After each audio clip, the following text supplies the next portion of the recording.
Salam sejahtera bagi kita semua, saudara-saudaraku yang kekasih dalam Yesus Kristus. Marilah kita mendengarkan firman Tuhan. Namun sebelum kita memasuki renungan, mari kita berdoa. Bapa di sorga, kami bersyukur ya Tuhan untuk segala kesempatan yang Kau berikan hingga saat ini. Kami akan mendengarkan firman-Mu.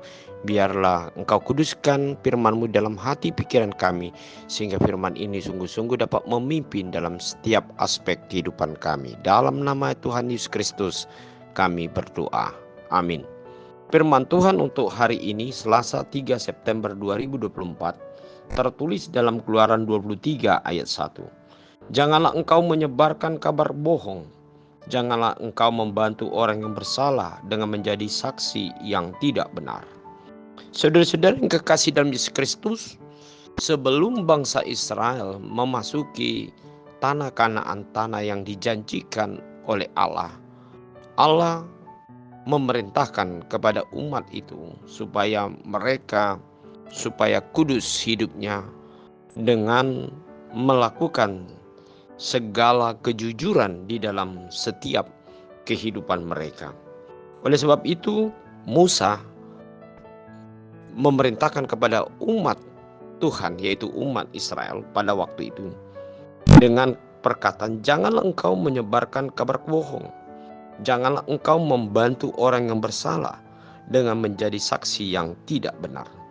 Dengan kata-kata ini, saudara-saudara yang kekasih, bangsa ini harus benar-benar memiliki suatu jati diri yang sungguh sangat baik dari orang lain atau bangsa-bangsa yang tidak mengenal akan hukum Tuhan.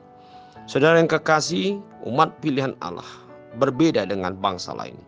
Apa yang membedakannya? Yaitu dalam sikap kepatuhan melakukan perintah dan firman Allah.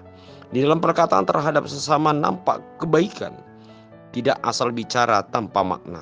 Dia selalu memikirkan apa yang akan diucapkan. Kita harus menghindari pemberitaan yang tidak benar atau hoak, berita bohong, dan mendukung pekerjaan si jahat. Kita menemukan berita bohong setiap hari melalui perkembangan teknologi komunikasi, di mana hampir semua orang terlibat dalam dunia media sosial pada masa kini. Menyiarkan berita ke seluruh dunia sudah dimudahkan dan setiap orang dapat melakukannya. Tetapi berita apakah yang harus kita tebarkan sebagai umat pilihan Allah? Berita yang baik dan benar atau berita bohong? Perlu sekali membaca, mendengar, dan mendalami semua berita yang kita terima serta mengecek kebenarannya supaya kita tidak terjebak sebagai pemberita bohong seperti seruan ayat hari ini. Setiap orang hendaknya mampu membedakan mana yang benar dan mana yang tidak benar. Hal mana yang dapat membawa kebaikan bagi setiap orang. Hendaknya kita bertanya apa yang Tuhan inginkan dari kita. Kita janganlah mengingatkan kita akan kerasnya seruan ini, supaya kita bertekad untuk melakukan firman-Nya, menjauhi larangannya. Apa yang menjadi keinginan manusia belum tentu menjadi keinginan Tuhan. Keinginan Tuhan sering bertentangan dengan keinginan manusia. Supaya keinginan Tuhan terjadi dalam hidup ini, hendaklah setiap orang bersedia merendahkan dirinya dan mengalah, bahwa bukan keinginan dan kehendak kita yang terjadi, supaya setiap orang hendaknya memuliakan Tuhan melalui perbuatan tangannya. Hidupnya menjadi khotbah dan khotbahnya melalui perbuatannya. Semakin bertambah orang yang bersedia melakukan kehendak Tuhan. Beritakanlah yang baik dan yang benar. Itulah yang dikehendaki Tuhan dalam hidup kita.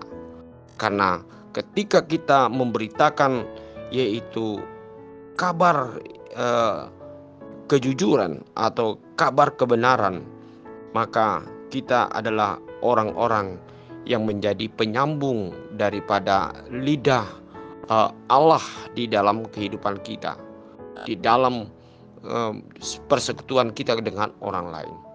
Oleh sebab itu, saudara-saudara yang kekasih, marilah kita menjadikan kita tampil beda di dalam perbuatan kita untuk menyaksikan kebenaran Allah di dalam setiap perkara di dalam hidup kita. Amin. Mari kita berdoa. Terima kasih Bapa di sorga untuk firman hari ini.